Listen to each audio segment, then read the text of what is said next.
Good day, everyone. This is Meredith Leon McCormick for World Bride Magazine.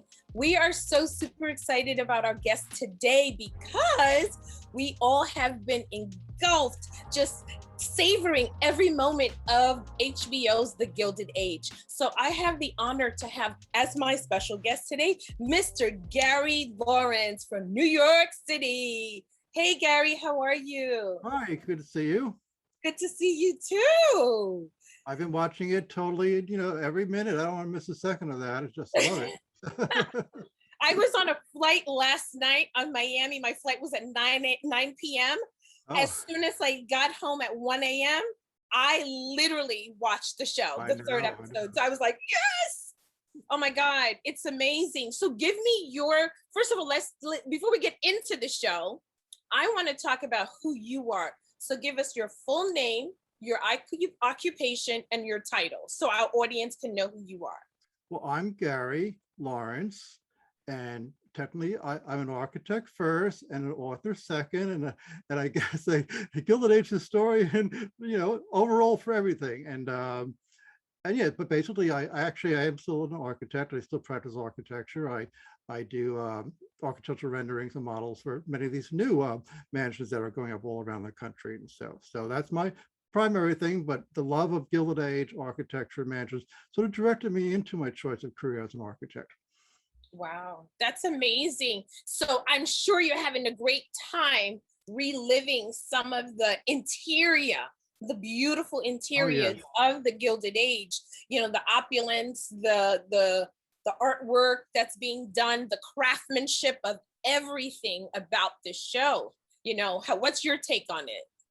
Well, I have to say, often we look at the period and we see, in black and white and photos, and sometimes they're colorized, but the early Gilded Age is pretty much definitely mostly black and white. They had some color photography that came out of the teens and 20s, but when one looks back on the past, we accept it for that. But when you see it in vibrant color, that's like so different. And what I'm loving about, the Gilded Age show is you're seeing the sets. And of course, we all know that it's Hollywood and there's lighting and so on.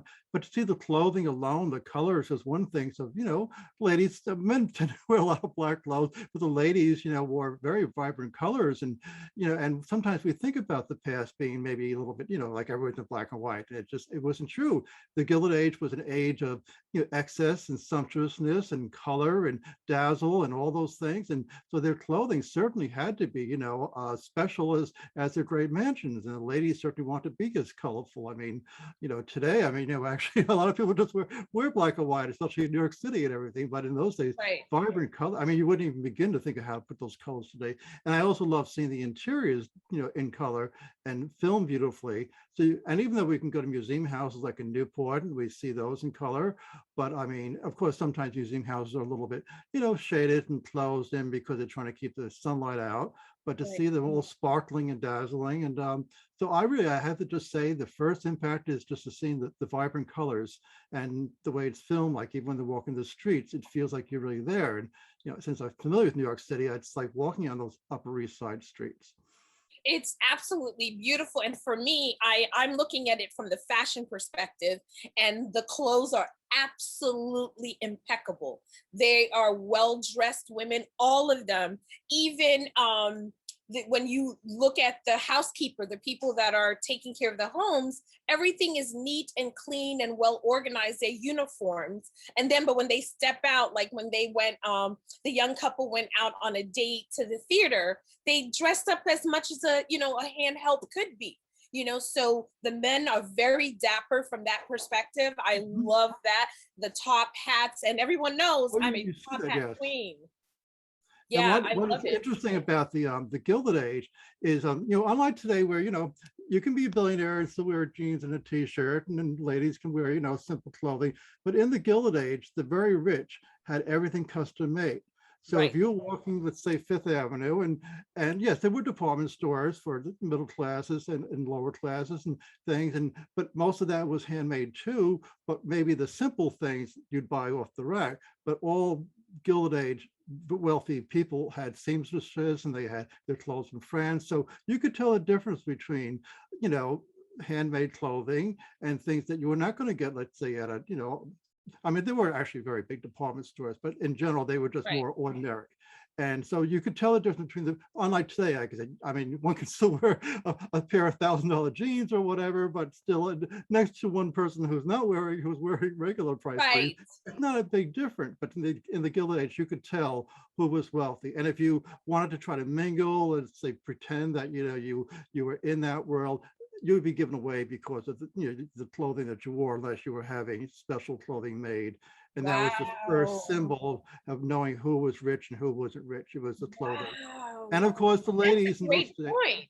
yeah, That's an and the ladies excellent point. and the ladies in those days would certainly know, because ladies certainly know clothes very well, and they would know who the designer was. I mean, you think even today, probably on high-end clothing, but the Right. the ribbons and the little nuances of fabric. I mean, I'm not a fashion clothing expert, but they could tell that this was Absolutely. a expensive clothing compared to maybe one who was just it was less expensive. So you can judge a status by the clothing alone at first glance. And I love the fact that you brought it into my next question when you mentioned the word Mhm. status. We see the conflict between old money and new money. Both groups are trying to fit in, and Mrs. Russell is trying so hard to be accepted within her community because she feels her money has earned her that right. But yet, these old money women refuse to let her in or make it easy. But last night's episode really took us to a Mhm. twist, of things of how wealth, among the men is so treacherous, and the how the wives are impacted their lives, and how the situation can be manipulated by both parties, because Mhm. they can literally, ask, go talk, he will ask his wife to go talk to her wife, to his business partner's wife, and say, convince him, to Mr. Russell, and say, convince your wife to her to do business with me, or let this go. So it was just amazing to see how status, social status, economics can impact the whole culture in a society. So I found that very interesting Well, they last really night. did have very distinct roles. I mean, often people look on the Gilded Age and say, well, a woman's role at that time was very much to stay at home and work at the house and, take care of the kids. I mean, on a higher level, dealing with butlers and governesses and all that. And a woman's role actually in that day, in the Gilded Age, in a wealthy household, she was very busy. It was like managing a hotel, Right. because you had staff, and yes, you had a main housekeeper, you had a butler who took care of everybody below that, but in general, she had to coordinate with that. They all usually had multiple homes. They had to coordinate with secretaries, events and parties and events and other things that were in charities. They were all on charities, as you see in the Gilded Age. So they led very busy lives, actually. And of course, Actually. it was about then the whole idea was that, yes, just the way that it's strange with this country. This country is not an aristocracy. Everybody, came from other countries. And then in the early years, not a history lesson, but you had the first settlers, which had platoons on the Hudson River, and they were Right. the first old money, the Knickerbocker Society, if you want to call that. And of course, they had a lot of land, but they didn't have like a lot of cash pouring in, Right. And so then they were the old families, like Mrs. Astor was old Hudson River Knickerbocker Society.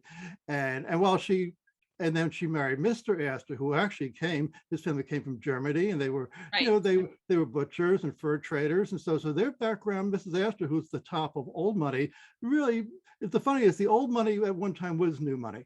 So it's always the next generation up. And that is actually what is Exactly. funny. Yeah, And that is, it's so interesting that you say that, because I am now reading about Mrs. Astor, in another book that I have, and the Carnegies. The family all came from somewhere else, where they came from Germany, one group, but yet the other group came from Ireland. Mr. Carnegie, his family, and how they all started from humble beginnings. And generationally, maybe they were 2 generations away from making this big economic impact for themselves and for American history. But when it came down time to let new money in, again, they somehow forgot the backstory to their own story, and they oh, that's started to shut people out. Well, there's so many depictions because the idea is when the old money is, in a sense, in power or position, they feel that they have to protect their little perfect world. And look, people in general don't like change. They say, oh, in the old days, everything was better. And actually, there's an interesting quote of Mrs. Astor later in life. She dies about 1907.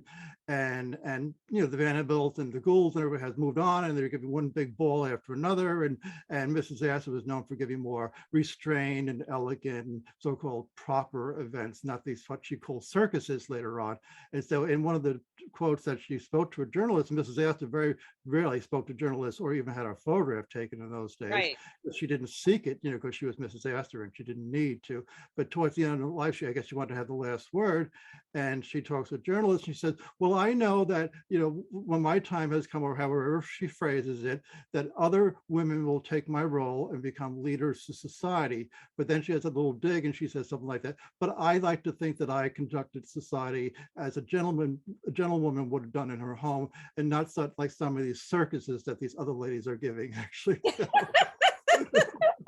You want to talk about a dig? She really left the last word. I know, and in the end, and well, eventually, one talks about, well, who were the Russells? Some say it's based upon Jay Gould, who was one of the most notorious robber barons. To tell you the truth, they were all robber barons, and they all didn't get very rich by being very nice. They all were pretty much manipulating, and people would go bankrupt, and yes, people committed suicide. It was all just like you saw last night. And Right. There's something ruining somebody and doing something, shorting stocks, and it was just how it was done. So yes, getting back to your original question, and so the men ran the business, the money, but the women ran the society, and it was their role to kind of like to keep it in their world. And the new money, of course, like everybody always wants it. Well, if that's the top, the A list, they want to be in the A list. And sometimes Right. when you get to the A list, you find, well, it's kind of dull. I was having more fun before. And that's what the part I think it was last season. No, maybe it was the first season. I'm not sorry, the first episode where the butler said maybe we need things shaken up a little. I know, because yes, so the old money was very happy with routine. And even when I do my webinars on Fifth Avenue houses, Mrs. Astor's house, as you see, the house across the street from the Russells, it's like a brownstone building. And the old days, earlier, maybe 1850s, 1860s, great wealth, didn't show it on the outside. They had handsome, solid brownstone houses, but nothing flamboyant, nothing too crazy, and say, look at me. And the whole thing of getting back to is that when Alva Vanderbilt wanted to be in Mrs. Astor's society, she had Richard Morris Hunt construct this elaborate French chateau of a house that was dazzling. So in a sea of brownstone, handsome, plain houses that were very wealthy. They were big houses, but that's how wealthy old money people lived, in plain house, but their interiors are very sumptuous, chandeliers and paintings and so on and whatever. But the facade was very simple. And like Alva Vanderbilt, who one can say is like the Russells, she built a limestone chateau, and that just sort of stuck out. Just like when you go up Fifth Avenue today, you see the Guggenheim Museum. That is very different from all the other apartment buildings that are there today. Yes. So it was very striking. Everybody said, "Oh, we want to see the Vanderbilt," and everybody's talking. And we have to remember, New York at the time was a very tiny little world, and that little social world was very, very tiny. And to tell you the truth, that's all people did all days. They just gossiped with each other and talked about. Did you see that? Well, but it sounds like what we're doing today. It's no different today. With all the magazines that are out, that tell who's doing what's doing where, who or what better. It's the same thing. So in many ways, actually, what it was, and in the case with George Russell, while of course he is new money and has made it probably, they allude to their sort of like humble beginnings, but like even last night they made an allusion, I think that, her family was from Ireland or whatever. And but in Jay Gould's case, or Commodore Vanderbilt, they made great fortunes and they were interested in making great fortunes, but they almost didn't have any desire to be so-called in society.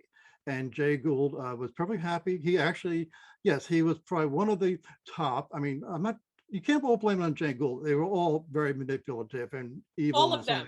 Yeah, so, and, but he basically had a very quiet life. But when his children inherited his millions, they wanted to be in society. And Right. then like the Goulds, they went off and built the Fifth Avenue mansions and so on. I mean, he had a very solid Fifth Avenue mansion too.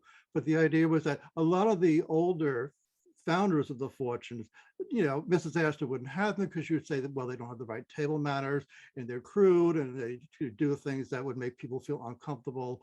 And that Right. was the whole point of the famous 400 that Ward McAllister came up with, Absolutely. which we're going to see, I guess, in some episodes. I know that someone is playing Ward McAllister, and the idea was he felt that, and whether it was 400 or 299 or whatever, I mean, it was just mostly he established a list with Mrs. Astor to come up with supposedly 400 people or families in New York society that all fit in and would never make anybody feel uncomfortable.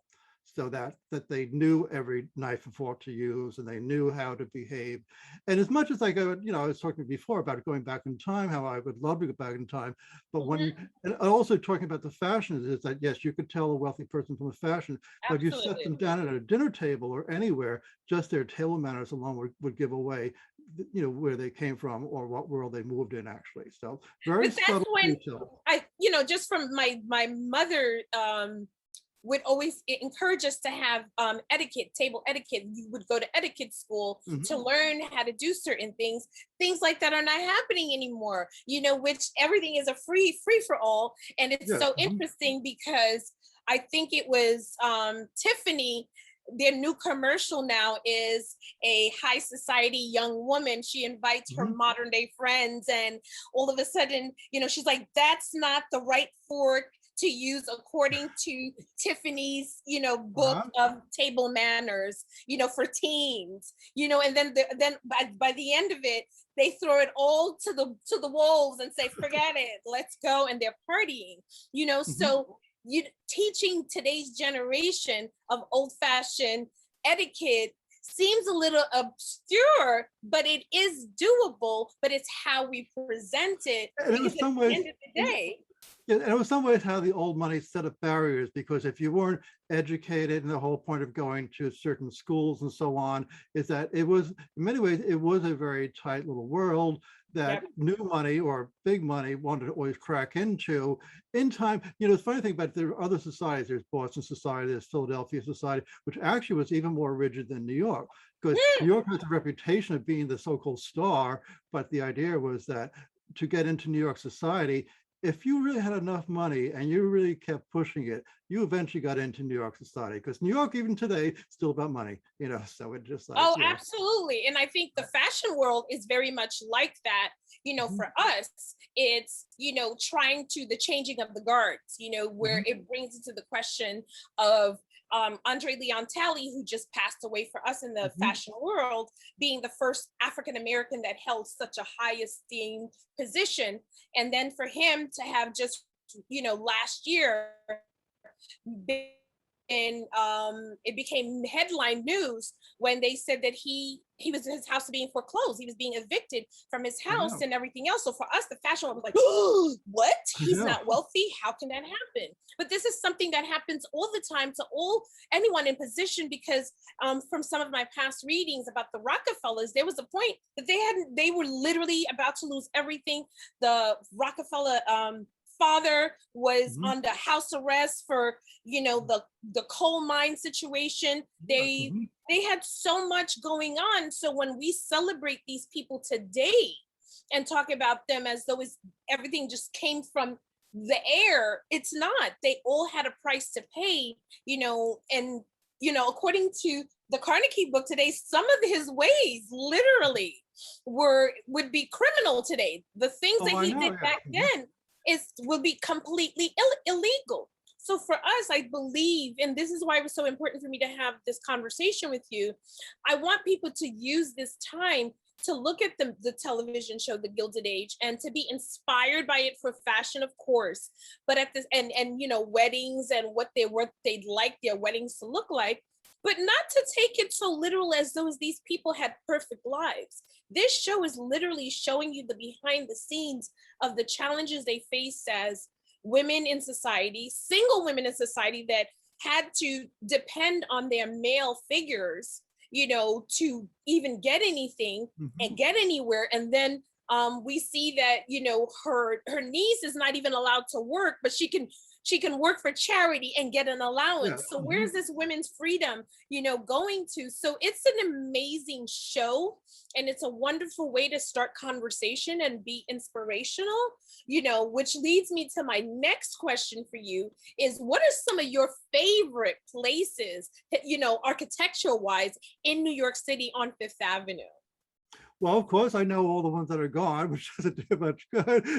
And I have, people always ask their favorite Gilded Age mansions. But if you're going to New York City today, and as you know, when you go to New York City and say, oh, I have 2 days in New York City, I want to see everything. Well, that's not possible. That's But impossible. anyhow, but if you were going to stay on Fifth Avenue, I had to say I would send everybody to the Frick collection, which I think is under renovation right now. But that is one of the last great Gilded Age museums. It was originally a home for Henry Clay Frick, another sort of like, robber baron from Pittsburgh and so on and everything, who made a great fortune, but fortunately left behind the Frick collection for us all to enjoy. And fortunately, that is still there today. There's the Carnegie Museum, which I think is the design, with the Smithsonian, which is the interiors are somewhat there, but from the outside, one can get the sense of that. And so there are still some Fifth Avenue mansions that are still around. There's the famous Cartier building, which is on 52nd Street, which has a wonderful story about $1 million pearl necklace. Sometimes say it's a legend or not, but that's a good one. It's type in Google the Cartier $1 million necklace. That's Right. a legend and was wonderful. And yeah, there's just so many wonderful houses. And actually, if you go along if you go up above 60th Street, and the funny whole thing about what they talk about in the show last night, where, I think it was Ada was saying, well, her sister didn't want to go uptown. She wanted to be in Washington's, Irving Place, which was the very Right. fashionable beginnings of Fifth Avenue. Then it just kept marching up. Fifth Avenue keeps going and going and going. But the idea is there was a story about Mary Mason Jones, who built a marble townhouse up on 57th Street and Fifth Avenue in the middle of nothingness at that time. Imagine all that land just being nothing, empty, just mud. I mean, that's what they New York. But anyhow, in general, so that's why they allude to 61st Street as being way uptown. And when her sister husband bought uptown, well, she didn't want to be there, but it became a good investment because eventually the Millionaires moved up Fifth Avenue, and above 60th, you were getting across from Central Park. And even today, that part of Fifth Avenue is mostly residential. But of course, not everybody was on, and even though we talk about the Russell House being on 61st Street, it was on the corner of Fifth Avenue and 61st Street. Right. And today, if you go above 60th Street, you go down all the side streets on, the east 60s, 70s, 80s, and even 90s, there's still many rows of townhouses to look at from the outside. Some are being repurchased and made into private homes.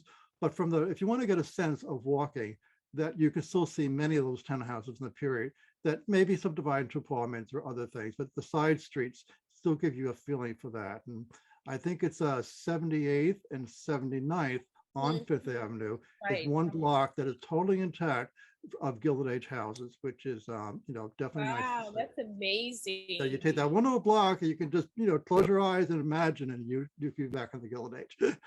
Yeah, it's beautiful. Like just historically going down that that road with the television show makes you want to go to Fifth Avenue and walk down it with eyes wide open now, knowing the history of what's unfolding with the show.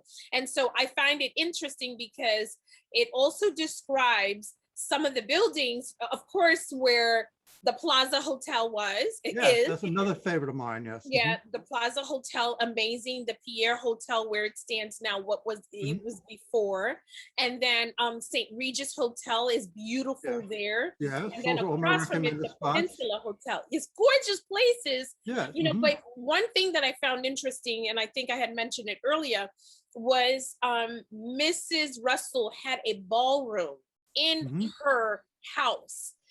And they would never dream of having events in a hotel. But yet today it's completely the opposite. People don't get married in their homes anymore. They don't hold elaborate galas and balls and all these wonderful events. They literally look for amazing, ballrooms such as those, the St. Regis and the Plaza Hotel, to do so. So I find how history will at some point shift, but we have to be willing, Well, that's going back to Mrs. Astor's time. And Mrs. Astor, I had to say, she pretty much really wrote the rules. She was Mrs. Astor. You didn't mess with Mrs. Astor. She was the queen of New York society. And we're still talking about her today. I'm sure she'd either be appalled or very happy. It's like, so I'm sure she'd be just smirking. She'd probably say, oh, I can't believe people are talking about me. But, oh, but I'm so glad they're talking about me. And anyhow, and it's funny how we are today talking about these people. But the idea of Mrs. Astor had these rules where, and the whole point of the old money was you entertained in your home. So Right. you would have had, weddings would have been in your home. And getting back to weddings of the millionaires and the Gilded Age millionaires were the celebrity events of their time. If you go back, you look at the pictures, the wedding of Consuelo Vanderbilt to the Duke of Marlborough, Anna Gould to Bonnet de Castellane. You look at the old photos, there were canopies and long, marquees coming in from the mansions to the edge of the Fifth Avenue, and all the carriages, and the streets would be mobbed with everybody who obviously wasn't in that world. Like we all go to spectator events to see celebrities, music stars, and sports figures, and those today, the world has been deflected to that. We're not really following, millionaires so much, except for what we read about and whatever. But the idea was the weddings were big social events that the whole world was focused on them, and it spread across the whole country. That all the media, whether it was in the middle of the country or anywhere in the country or even the world, will talk about the American millionaires having so much money, and they gave you this amazing $1 million wedding, and there were diamonds and jewels, and everybody did this and that. And but there were mobs and mobs and police lines keeping back all the spectators that were looking at these weddings to catch a glimpse of someone's hat. Oh, that might be Mrs. Vanderbilt's hat, or that might be, Right. I mean, you couldn't tell because, in those days, you could, like when you go to New York City today and you're going to a big event, if you're not in the front row, you're not going to see it much really. So, but yeah, so the weddings were really big, and that was the world was focused on those in that day. Because that's how some people change their social status, was by marrying. And we know of this, I forgot the term that it's used, when the Americans had so much money, they were marrying the British that Mhm. had titles, so they would go there. And then it got to the point that they was like, no, we can't keep doing this, because it was draining the American wealthy men of their monies, because their daughters were marrying for titles in England and so on. So I found Well, that really interesting. Well, it's just that's it. In a nutshell, that's like the Alva Vanderbilt story. So she made it, she wanted to be in society. I mean, she had a plan, which is she was really very good at what she planned. She really succeeded in her plan. It may have had some results that, that she regretted later in life, but the idea was that she builds this marble mansion. She gets into, Gilded Age, A-list, Mrs. Astor society. Then they build a mansion in Newport, Marble House, which is fortunately open to the public.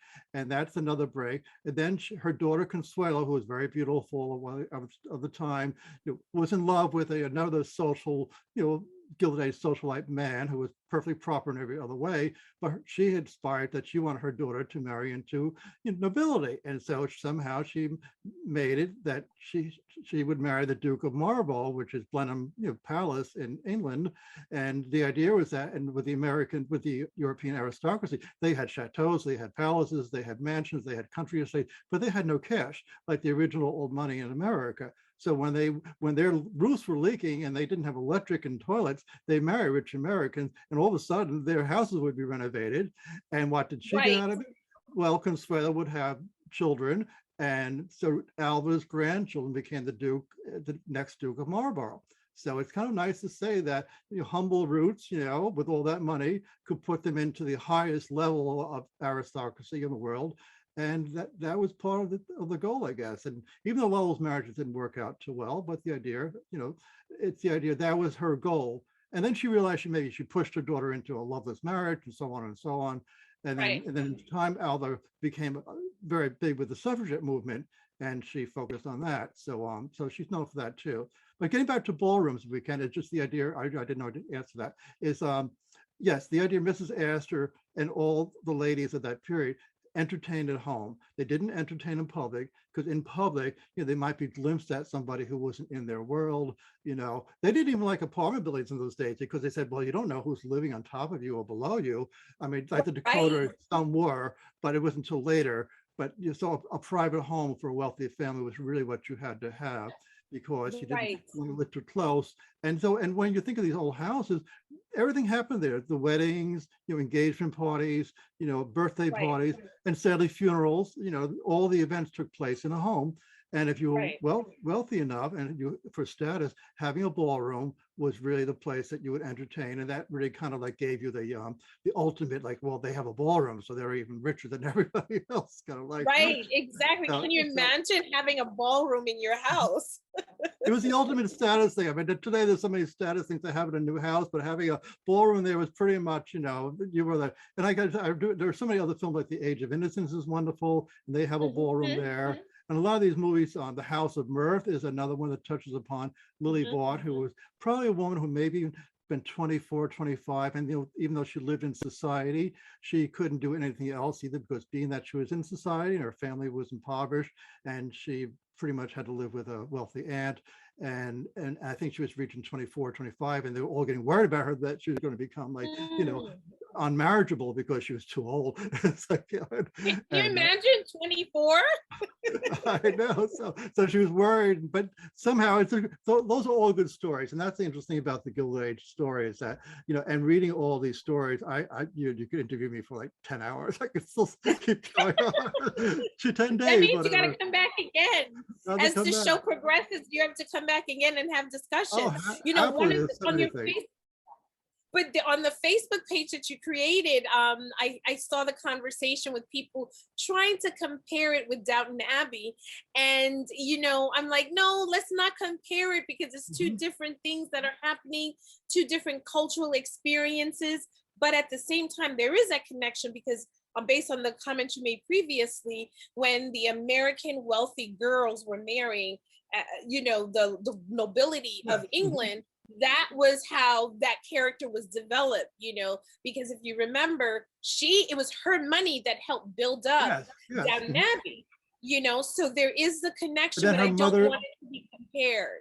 Then her mother, Shirley MacLaine, comes over one time to visit in Downton Abbey, and is very flamboyant, and you're very kind of like, ostentatious American, because, Americans those days throughout the world were known as being very ostentatious and showy and throwing the money around. There's like stories in some of these mansions where you say, well, this room is from a chateau in France, and it was some old family, like even Biltmore House in Asheville, North Carolina, and they'd say, well, that fireplace came from here and that fireplace there. And there's stories where people go visit the European house and meet the Duke or the Count or whoever, the Baron, and say, oh, that's a beautiful fireplace. How much do you want for it?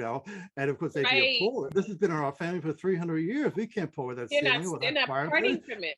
But then again, later on, those fireplaces and ceilings and panelings all ended up in America, because I'm sure the price was right. So. Isn't that crazy when you look at old antique boutiques that are selling these parts of houses and brownstones, even in Brooklyn? I happen to own a brownstone here in Brooklyn.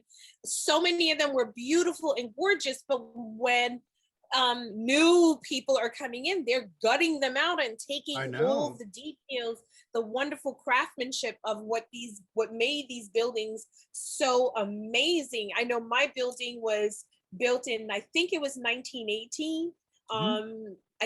I want to make sure, but it inspired me to do my research. So that's what I'm doing, so, your asset at that point was owning this little brownstone that was your home, and it was big enough to, you can have everything done in your home. So I think this show is just beautiful. It's making us want to look at history, look at individuals, the challenges of women of color. And so I'm super excited to see this woman of color who's educated, who's a great writer, who's aspiring to be something, because, as American history, always shows Black people only as slaves, but yet you see this amazing young educated woman pursuing her career as a writer, not a journalist. She's not a journalist. So it's exciting, and she's well dressed, well groomed, but yet you still see she's a little out of place by some people within the house and in the streets. They look at them funny. Yes, well, every era has its customs, whether or not it was like a Gilded Age woman who couldn't, walk in the streets alone, or have to have an escort and chaperones, things that seem so silly today.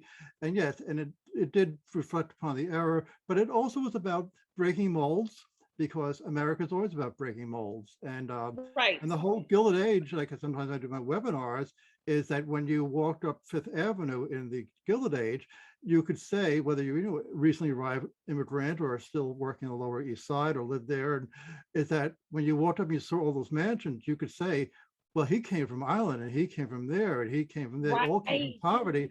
And that was the American dream, to say that, one day if I work hard or luck or whatever, I could live like the Vanderbilts. And actually that was true in that era, because if you Right.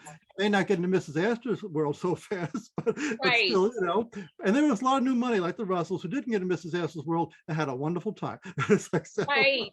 And I feel like so bad watching Mrs. Russell try to find her way in. I was a little disappointed that she didn't invite her old friends, and her comment was, no, I want to make new friends. As I was a little hurt. And then I just felt like, oh my God, why do you want to be in a place that you're not invited and they don't want you there? Why would you do it? But last night's segment, she really gave it to them. Let me see you out. What did you do for me that I know? I remember that line about the checkbook. You got to make a deposit before you write a check. That was priceless.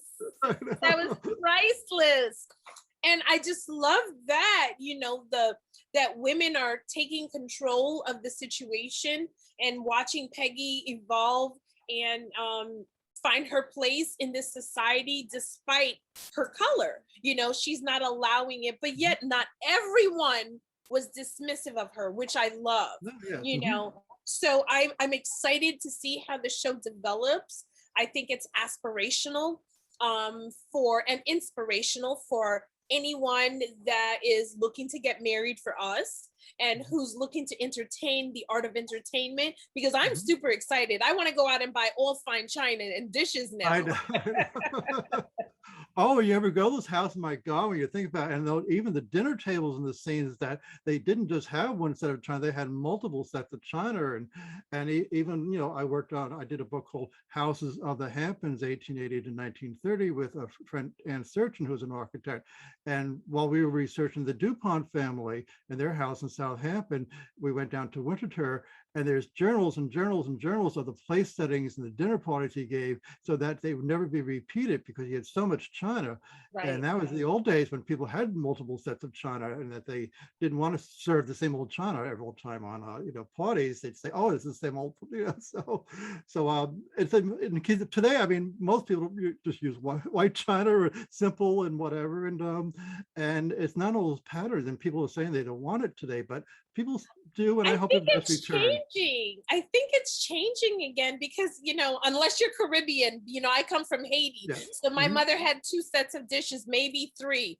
The one that we ate every day, which is probably the white one, or if it was the one that, oh my God, one broke, so there's only 3 instead of 4, so you kept that. That was for the house. And then there was a Sunday china, that's what we would eat as a family on Sundays. And then there was the china that stayed in the cabinet only when guests came in the other living room that you entertained, so that was how we grew up as Caribbean Haitian Americans in America when we first came here. So this whole thing with not having it, it's kind of weird to me, but I have to say, amazing companies such as Waterford, they're trying, and Wedgwood, they're trying very hard to make China accessible and approachable to the younger demographic. So because they're forced to entertain at home because of COVID, I hate to say,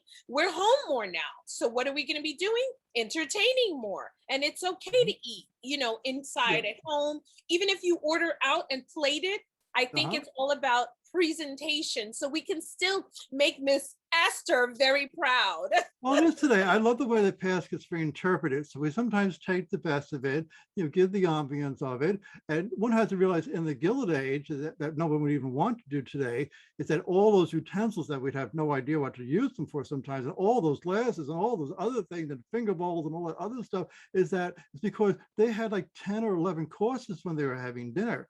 And Right. yet they never actually ate all the courses. They were just whisked away. You nibbled, you touched, and then the butlers and the footmen came and took the next course. So you Yeah. might be at a dinner table for 3 hours, eating these various foods, Right. but you never really ate them all. You just sort of picked at them, but you had all these courses, and then you had other courses that were in between courses. And I mean, that's a whole world unto itself. Just the, We're not cooking 11-course meals anymore I unless know, we have a French chef like Miss I Russell know. did. Remember that scene in the table there with all that food, and she was giving, Oh oh, my God. yeah. That I always was have a amazing. I always have a fun story, which I'll try to make it quick. The Newport, and getting back to other houses, Newport has, all the mansions there, not all of them, but some are also used for weddings. You can rent them for weddings, the Newport Wow. mansions. And so they always have a ball like every other year. And they had a ball to breakers like in the 1990s or something, when they had a centennial with breakers. So anyhow, I wanted to go, and I had some friends who wanted to go, and then they said, oh, they weren't going to go, but then the last minute they decided to go. We all been there. Right. And of course the tickets were sold out by that time. And so they said, we'll put you on the waiting list. So I got on the waiting list and we got to go. But they said, I hope you don't feel bad that you won't be in the tent. We're going to have to put you in the house somewhere. So we ended up having our dinner in the dining room at the Breakers, which was like, Wow. we How weren't was disappointed at that? all. Oh, it's wonderful to sit there. I mean, we weren't sitting at the table. We were sitting at catering round tables, of course, but just sitting in that room with the chandeliers, and it was just such like, if I had been in the tent, I wouldn't even tell the story. But I feel like everyone should at some point experience some kind of that happening. And I feel like I know for sure that Troy, a lot of the show was Yes. also filmed in Troy, New York. So I think we're going to make a trip out there as a magazine just to review it. Oh, I got to go And one day too. Yes, I want to yeah, go. it's just beautiful. And then so I think like people need to explore all the amazing things that are happening in New York City and New York State within itself. And now is a good time. And these are all things that people can drive to. Yes. This is not limited to, oh my God, I'm stuck, I have to fly somewhere. No, you don't have to. You can drive there. There's a train, there's a bus, anything you can get out there, because the history is amazing. Troy, New Oh, there's so York. much there in the Long Island North Shore and the Hudson River Valley. Some of these houses. Absolutely. Like last night, we saw some scenes in a sort of a Gothic house with a lady whose husband killed herself. That was at Lyndhurst Castle in Tarrytown. Oh my God, And my favorite. mine too, I know. And I think that also has weddings there too. Yes, they do. And a lot of the houses on Long Island's North Shore have weddings that are, either museum houses open to the public. And yeah, and again, back to Newport, I have to say, I don't know, I think every 2 years they have a coaching weekend where people go, and they usually have a ball. And those balls that are in the Newport mansions, you go in, there used to be a receiving line, the ladies are all dressed up, you're Fabulous. entertained, and that you can dance in the hall, have cocktails in the various houses, usually at the Breakers. And then of course, and you see it at night when the mist is coming off the ocean and the band's playing. So if you ever want to get close to feeling like that, I recommend looking at the Newport Preservation Society and see when they have their coaching weekend. And pretty much, I think they send out to members first, but if not, you probably can sign up, and That's it's so amazing. well worth it. I mean, the most expensive part is the hotels in Newport. It's like, but you go out of town for half an hour to get better price. So I think it's all worth it. And it's a wonderful way to really rediscover New York for the people that think we know what New York is. This show is going to help us to really discover New York, its rich history, the people, the diversity that the city really has, and I'm excited about that. So, Gary, I hate ending this. I hate it because this is one of my favorite topics to talk about, like period. I love talking about it. I love it. So I want to thank you so much for chatting with me about your perspective of the Gilded Age and the work that you do. Can you please give us your full website, if there's a website and social media where we can follow you? Well, my website is GaryLawrence.com for my work and events, connections, and Gary Lawrence, LAWRANCE. But most people find me on Mansions of the Gilded Age on Instagram. And there's also the Gilded Age Society, which is getting more popular now because of this, on Instagram. And both have groups on Facebook. And I have about a following of about 500,000 people right now, and growing every day. So.